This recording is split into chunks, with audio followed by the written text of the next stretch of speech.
Bonjour à tous et merci de me rejoindre pour cette vidéo, qui est la vidéo numéro 10 dans la série Apprendre le Rider-Waite pour les débutants.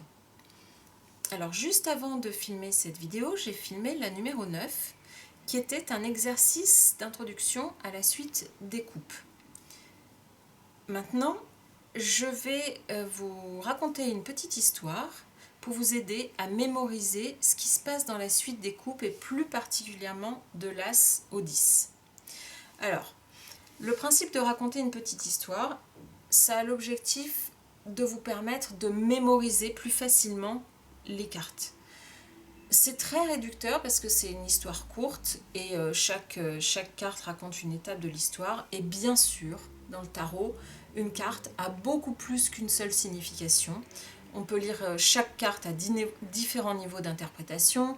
Elles ne veulent pas forcément dire la même chose en fonction des tirages et en fonction de la place qu'elles occupent dans un tirage. Elles ne veulent pas dire la même chose en fonction du thème d'un tirage. Donc, quand je vous raconte une histoire qui va de l'As au 10 pour vous permettre de mémoriser les cartes, on va vraiment passer sur un simple aspect pour chaque carte et ça ne sera pas du tout... Ça ne décrira pas du tout en détail la carte en question. On ira par la suite beaucoup plus loin dans chaque carte. Ce qui est intéressant dans ce système de raconter une histoire, c'est simplement qu'il vous permet de mémoriser plus facilement les cartes. Et comme il y en a 78, si on les découpe en petits groupes et que pour chaque petit groupe on raconte une courte histoire, ça permet de les mémoriser.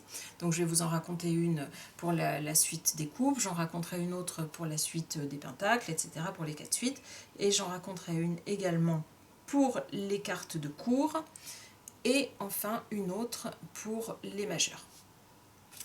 J'ai pas inventé cette technique de raconter des histoires courtes pour mémoriser les cartes.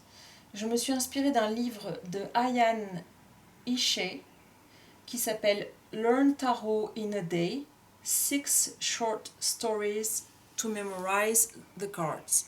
Donc cet auteur Ayan Ishii a écrit 6 nouvelles pour mémoriser les cartes. Donc je me suis inspirée de sa technique, mais je ne me suis pas inspirée de ce qu'il a écrit parce que ça aurait été du plagiat. Si vous trouvez le livre traduit en français, lisez-le, c'est très court à lire et ça permet de bien mémoriser les cartes. Si vous comprenez l'anglais, lisez-le en anglais. Moi, je me suis contentée de m'inspirer de son système et de réécrire une histoire courte pour chaque suite. Je ne tiens pas à lui prendre sa propriété intellectuelle, bien sûr. Alors,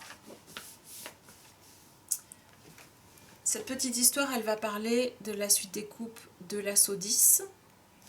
Pour l'instant, les cartes de cours, elles ne font pas partie de l'histoire et on les verra après dans une autre vidéo.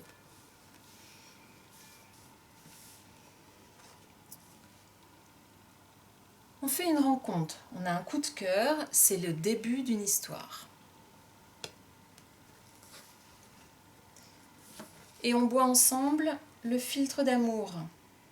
On ressent une intense connexion pour l'autre et on est maintenant profondément amoureux.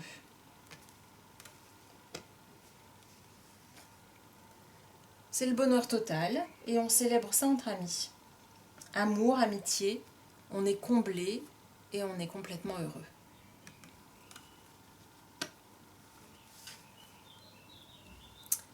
Mais le bonheur rend exigeant et on s'habitue aux bonnes choses. On a gagné la stabilité émotionnelle, certes, mais on commence à regretter l'excitation du début de la rencontre. Et du coup, cette excitation, on va la rechercher ailleurs. Ça nous apporte que des ennuis, de la tristesse, on fait du mal à l'autre, on est mécontent de soi, on est insatisfait, on se sent coupable et on regrette.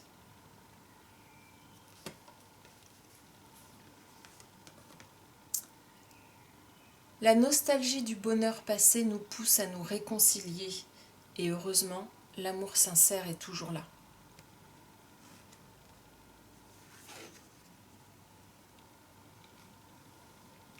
Grâce à ces expériences, on sait maintenant faire la différence entre illusion et réalité, et on commence à comprendre notre part d'ombre. On apprend aussi à éviter les pièges de notre part d'ombre. On apprend à composer avec toutes les facettes de notre inconscient et de notre personnalité, et avec tous nos désirs, même les plus sombres.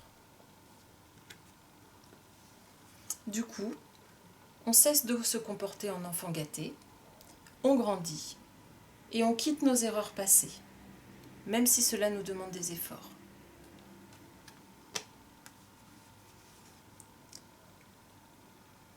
Maintenant, bien installé dans notre maturité émotionnelle et affective, on a beaucoup à offrir et à partager. Notre vie sentimentale est riche, notre vie sociale est riche également, et on a envie de partager ça avec tout notre entourage.